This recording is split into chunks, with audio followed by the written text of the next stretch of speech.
Baik teman-teman, selamat datang kembali. Pada kesempatan kali ini saya akan membahas analisa saham mingguan untuk periode tanggal 20 Februari sampai dengan 24 Februari 2023 ya. Jadi kurang lebih satu mingguan.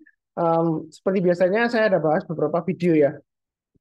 Linknya ada di video deskripsi di bawah ini untuk video yang lainnya. Saya mulai dahulu, saya share screen-nya untuk grafiknya. Nah, di sini pertama yang saya bahas adalah untuk saham Gojek Tokopedia ya. Goto ya. Kalau kita lihat di sini, foto di sini dia akan testing sebentar ini weekly chart-nya. Ya. Nah, ini kalau kita perhatikan ya, eh, ini memang minggu lalu dia lower low ya, sempat ARB satu hari ya. Eh, tapi sebelum ARB saya sempat jual ya, karena sudah saya pasang trailing stop-nya. Kemudian dia kan masih testing 127 ya, yang minggu lalu high-nya. Saya buy pas di high-nya 127 saya tambah lagi ya, yang terakhir ya. Saya sudah siarkan juga di grup saya ya. Jadi sebentar saya lihatkan untuk em, Gojek Tokopedia ini di portfolio saya dia average-nya dia di 123 ya. Itu average saya ya. Jadi saya masih hold. Terakhir saya tambahnya di 127 ya. Seperti itu ya. Nah, bentar ya. Saya hapus dulu. Nah, di sini kalau dia berhasil breakout ke atas 128, yang belum punya kalau mau buy silakan ya. Ini masih cukup menarik ya. Jadi memang konsolidasi di jalur downtrendnya, tapi kalau kita mau buy, buy-nya bertahap aja. Kalau naik kita tambah ya, tapi kalau turun jangan ditambah. Every turn itu jangan karena dia lumayan dalam nanti ya kalau dia turun lagi ya. Ya seperti itu ya.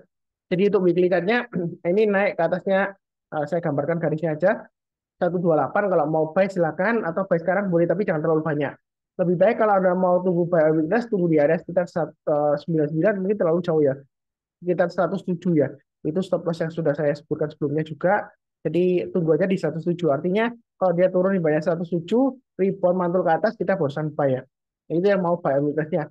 Atau kalau dikasih breakout ke atas 128 eh, kita boleh buy ya, average up ya. Nah, antara 128 dan 183 ini kan terlalu jauh banget ya kalau dari weekly-nya nggak kelihatan ya. Tapi kalau kita lihat supportnya memang jauh ya. Kalau dia breakout ke atas 128, supportnya itu 128. Target resistennya di 183 ya. Jadi agak jauh di sini. Tapi kalau mau tengah-tengahnya kita lihat di grafik daily-nya ya. Daily chart-nya di sini ini kalau kita perhatikan ini 128 ya high-nya ya. Jadi kalau dia breakout naik ke atas 128 kita buy atau tunggu di MA20-nya lagi. Ketika dia dipotong kemudian rebound mantul ke atas kita barusan buy. Memang sempat ARB satu kali ya. Kemudian besoknya dia naik kencang ya. Seperti itu ya. Nah, itulah dinamika trading ya. Kadang-kadang sudah kena stop loss, balik lagi ke atas ya. Terus ada yang bilang garis keras anti stop loss gitu ya. Iya, kalau sahamnya itu naik sih ngomongnya sih gampang ya. Seperti itu ya, karena sudah terjadi. Coba ke saham-saham yang Anda kalau nggak stop loss ya.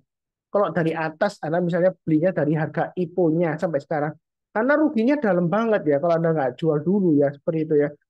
Anda kalau misalnya masih setia dengan Gojek Tokopedia, Anda selalu bisa buyback di bawah ketika dia sudah mulai rebound lagi mantul ke atas dan uptrendnya sudah mulai naik. Nah ini kalau dia naik ke atas 128, kira-kira target price-nya gimana? Kalau kita ambil dari 183 ini ya, dari weekly tadi kan terlalu jauh. Saya pakai acuan dari ini, ketika dia gap down ARB-nya. Jadi target price berikutnya setelah 128, dia akan menguji resisten 141. Kemudian berikutnya lagi 151 ya.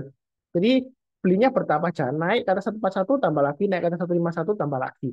Tapi saya percaya sih untuk Gojek Tokopedia ini masih ada peluang naik paling tidak ke 180-an ya, seperti itu ya. Jangan terlalu takut terhadap, wah hati-hati nanti dibanding bandar lagi tuh. Saya sih fokusnya di pergerakan harga sahamnya, jadi nggak lihat bandarnya seperti itu ya. Eh, Kurang lebih sih seperti itu. Saya juga nggak lihat asingnya. Kalau lihat asingnya ini asing jualan. Yang penting kan harganya naik. Walaupun asing borong tapi harganya turun percuma kan. Asing jualan harganya naik, dia breakout ya kita ikutin aja naik ya profit ya seperti itu. Eh, Kurang lebih cukup ya. Oke berikutnya untuk emiten kesehatan care.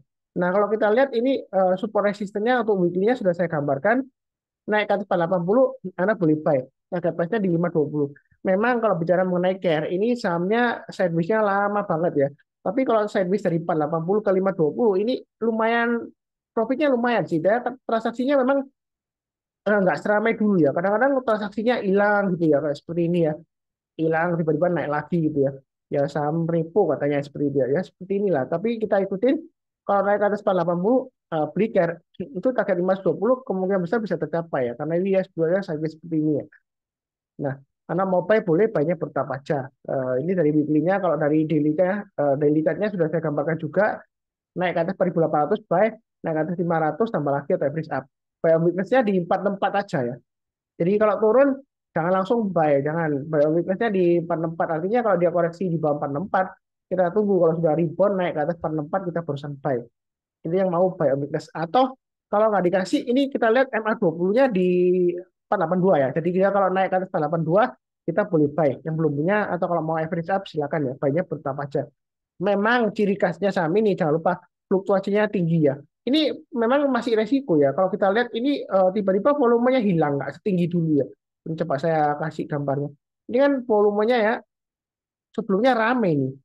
Nah, tiba-tiba mulai 2023 sampai minggu ketiga ini ya kurang lebih pertengahan lah, hampir pertengahan sampai minggu ketiga. Ini tiba-tiba volumenya kecil banget ini, cenderung nggak liquid ya. Jadi hati-hati kalau beli, banyak sedikit aja. Kalau naik kita tambah sedikit-sedikit ya. Kalau misalnya nggak mau tanggung resikonya karena di fluktuasinya eh, volumenya kurang liquid ya, lebih baik jangan beli saham carry ini ya. Nah, saya hanya lihat ini kalau dia tembus 480 ini kemungkinan besar 500 sampai 520 bisa tercapai ya. Dari sideways-nya, dari weekly-nya sebelumnya. Kurang lebih seperti itu. Cukup ya. Oke, berikutnya untuk di SNG. Eh, di SNG ini salah satu emiten sawit ya, CPO ya. Seperti itu ya. Ini kita bahas juga. Um, jadi kalau kita perhatikan dia kan testing area sekitar resistennya 685 ya. Dia berusaha keras untuk breakout. Nah, ini kesempatan kalau mau buy ya, strategi seperti ini ya. Kita boleh buy on weakness di tengah-tengahnya antara kurang lebih 640 ya. Kalau yang belum punya kalau mau buy on weakness, jadi turun di bawah 640 atau kena sentuh dia rebound mantul di 650 atau 660 kita berusaha buy. Mau buy sekarang sih boleh aja, tapi jangan terlalu banyak karena dia masih sideways di sini. Kalau dia breakout ke atas 685, Anda boleh tambah lagi atau average up target price berikutnya di 720 dan 780 ya, seperti itu ya. Jadi ini uptrendnya sebenarnya masih cukup menarik ya, seperti itu ya. Kalau kita lihat dari asing ini pembeliannya juga cukup menarik. Jadi untuk di SNG buy on weakness saja. Kalau dia breakout kita tambah lagi atau average up ya. Jadi jangan kaget kalau sudah buy di sini sekarang ya. Wah, lama Pak Sunar ya. Memang dia masih konsolidasi lama. Ya kalau mau ya tunggu di 40 atau 610 maksimum ya. Ini saya gambarkan aja area buy on weakness-nya pakai kotak ya. Sama ya saya kotakin juga. Jadi kalau dia naik kita tambah lagi atau average up ya sudah berhasil rebound ya. Tapi kalau turun lagi jangan di average down ya. Biasakan no average down. Ya sering ditanyakan kenapa Pak Sunar kok no average down karena um, kalau kita average down dalam arti melawan tren ya, ya nanti ruginya kita lebih besar. Walaupun average-nya turun, harga modalnya turun ya average-nya karena kita average down, tapi kan loss-nya makin banyak karena trennya masih turun ya. Nah, seperti itu ya. Walaupun ini dalam perjalanan ke atas sama kalau Anda average down terus nanti tiba-tiba sudah berbalik arah downtrend ya, nggak uptrend lagi ya makin turun ya makin banyak lossnya ya kurang lebih seperti itu ya. Eh, untuk emiten CPO. Satu lagi untuk Mika. Nah, Mika ini emiten rumah sakit ya, kesehatan ya. Kalau kita lihat dari weekly chart-nya untuk Mika ini weekly chart-nya memang support resistance sudah saya gambarkan 2950 dan 3220. Kalau mau buy itu lebih baik tunggu sekalian breakout ke atas 3220, target price-nya di sini ya di 3400 ya. Ketika dia berhasil breakout atau tunggu area buy on weakness-nya di 2900 sampai 2950 ya. Jadi turun, kalau dia rebound mantul ke atas kita barusan buy. Fluktuasinya untuk Mika ini tinggi banget ya. Dia pernah bukan pernah juga ya, sering ya dia. Sering ekor panjang ke atas ya. Jadi jangan kaget setelah naik kemudian Pak Sunar bilang average up, ternyata turun nyangkut. Ya kan saya sudah pernah sebutkan juga ya. Ini fluktuasinya kadang-kadang memang tinggi ya dalam satu minggu ya. Jadi ini support resistennya kalau mau buy weakness atau kalau nggak dikasih kita buy high sell higher. Jadi high-nya minggu lalu kan 3180. Dia naik ke atas 3180 minggu ini Anda boleh buy. Jadi setiap kelipatan Rp50 kalau Anda mau tambah lagi atau average up silakan atau menggunakan daily chart-nya di sini ya garis-garisnya ya. Ini sudah saya gambarkan naik ke atas 3220 buy targetnya di 3.400 ya, betulnya sama. Nah, kalau naik ke atas 3.400 kita kira-kira target price berikutnya di mana ya? Ini kalau kita perhatikan mundur ke belakang itu all time high berarti ya. Jadi saya gunakan acuan setiap lipatan 200. Jadi kalau breakout lagi ke atas 3.400, target price berikutnya 3.600 ya. Seperti itu ya. Eh, Kurang lebih seperti itu tuh untuk Mika ya. Kalau mau buy weakness ada tunggu aja di 2.950 atau sekitar MA20-nya di sini ya. Ini memang MA20-nya bergelombang ya, melandai ya. Jadi 2950 itu area terbaik untuk buy weakness maksimum di 2.800 ya. Kalau turun di bawah 2.800 jangan buy on weakness lagi. Ada kemungkinan dia bisa turun downtrend ya. Kalau dia di bawah 2.800 dia bisa turun sampai 2.450-an ya seperti itu ya. Jadi agak jauh. Eh, jadi strateginya itu kalau buy on weakness jangan terlalu bawah banget karena kalau terlalu bawah nanti dia downtrendnya makin kuat ya. Seperti itu ya. Nanti ceritanya Anda itu tangkap pisau jatuh bukan buy on weakness. Karena memang sudah downtrend apalagi downtrendnya makin kuat Anda makin bawah ke bawah makin buy lagi ya makin dalam luasnya. Nah, kurang lebih seperti itu.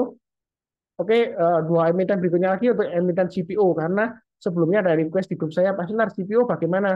Nah, kalau kita lihat untuk emiten CPO ini minggu lalu dia sudah mulai ada pergerakan naik ya untuk Astra Golestari. Emiten CPO ini saya sudah punya. Saya punyanya yang LSIP. Biasanya saya suka Ali ya, tapi kali ini saya lebih suka LSIP. Bukan berarti Astra Golestari ini jelek, enggak. Um, Kalau kita perhatikan di sini, ini high sebelumnya di 8375. Jadi dia masih testing resistance ya, istilahnya seperti itu. Kalau mau buy, boleh aja atau tunggu area buy on weakness-nya di area sekitar 7825 ya. Tapi ini kalau kita lihat sudah lama banget ya. Dia sudah berusaha untuk naik ke atas 8.375. Jadi minggu ini kalau dia breakout naik ke atas 8450, hanya minggu lalu kita boleh buy yang belum punya atau kalau mau average up silakan yang sudah buy di bawah ya.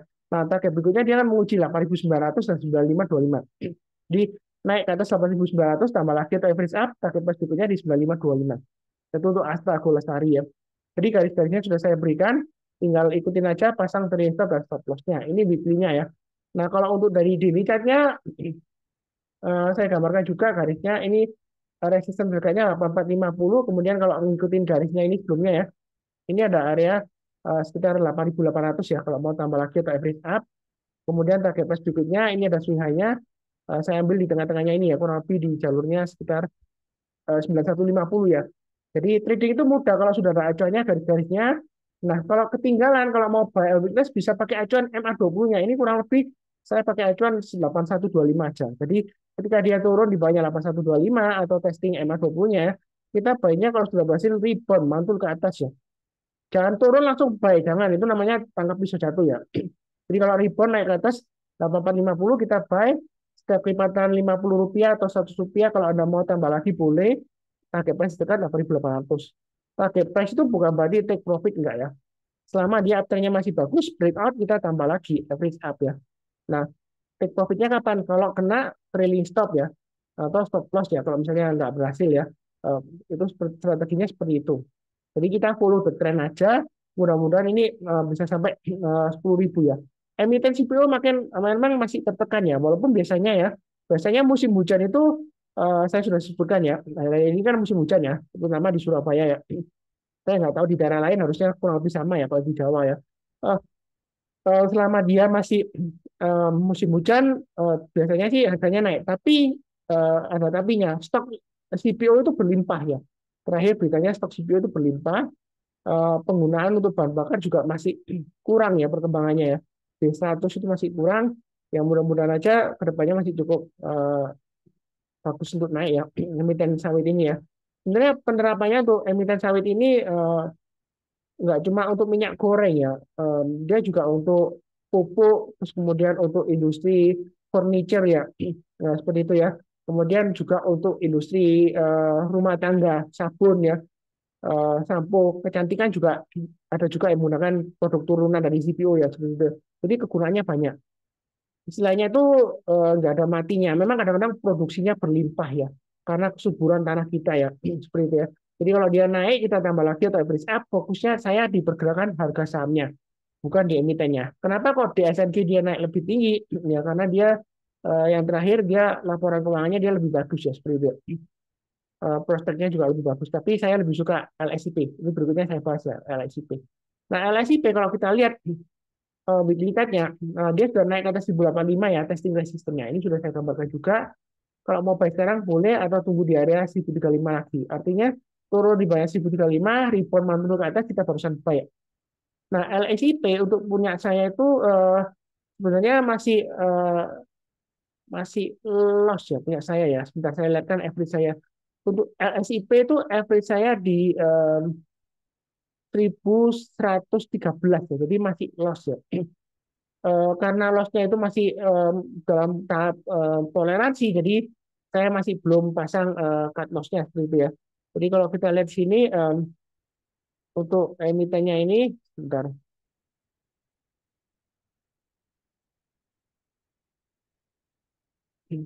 Ini naik lagi ya ke atasnya ini 1150 kita boleh tambah lagi untuk average up. Atau sekarang bayinya nyicil aja. Ini weekly-nya. Kalau untuk daily-nya memang garis-garisnya lebih banyak. Strateginya ini Pak Weekly sudah saya gambarkan di 1090 ya sebelumnya di sini ya. Tapi mungkin ada yang tanya, oh Pak Sunar ini bukannya dekat dengan resisten 1100? Iya memang benar ya. Sebelumnya dia berusaha naik, dia gagal turun lagi. Malah dia lower low dalam ya, turunnya dalam. Nah kalau mau buy weakness bisa tunggu di area MA20-nya. Kurang lebih mungkin sekitar nanti 1055 ya di sini ya. Kalau dia dipotong bawah, rebound mantul ke atas, kita barusan buy ya. Buy-nya pertama aja. Ini untuk buy weakness saya gambarkan kotak aja di sini ya. Nah, misalnya kalau buy all weakness nggak dikasih, ya kita buy high sell higher. Kalau dia berhasil naik higher high ke atas 1100, kita buy. Ini ada checkpoint di sini ya, 1110 ya. Tapi terlalu dekat lah ya. Jadi kalau naik lagi ke atas 1135, Anda tambah lagi average up, naik ke atas 1150, tambah lagi target price berikutnya di 1185. Itu untuk LSIP ya. Memang industrinya masih tertekan ya, seperti itu ya. Um, ini juga menarik ya dari candle weekly-nya juga dia um, higher low, higher high dan juga higher close ya. Ya mudah-mudahan aja bisa breakout ke atas 1100 ya. Tapi secara trennya ini sebenarnya masih cukup downtrend ya. Walaupun ini sideways di bawah, tapi ini masih secara jangka menengahnya masih cenderung downtrend. Jadi banyak bertambah aja. Kalau naik kita tambah lagi, tapi kalau turun jangan di average zone ya. Pasang trailing stop-nya atau stop loss-nya. Ya kurang lebih seperti itu cukup ya. Sekian. Kemudian yang barusan kenal channel Saham Profit, jangan lupa subscribe, like, nyalakan lonceng notifikasinya. Kemudian seperti biasanya, saya doakan dulu semuanya selalu sehat, damai, dan sejahtera selalu. Amin. Terima kasih banyak. Sekian, tetap semangat.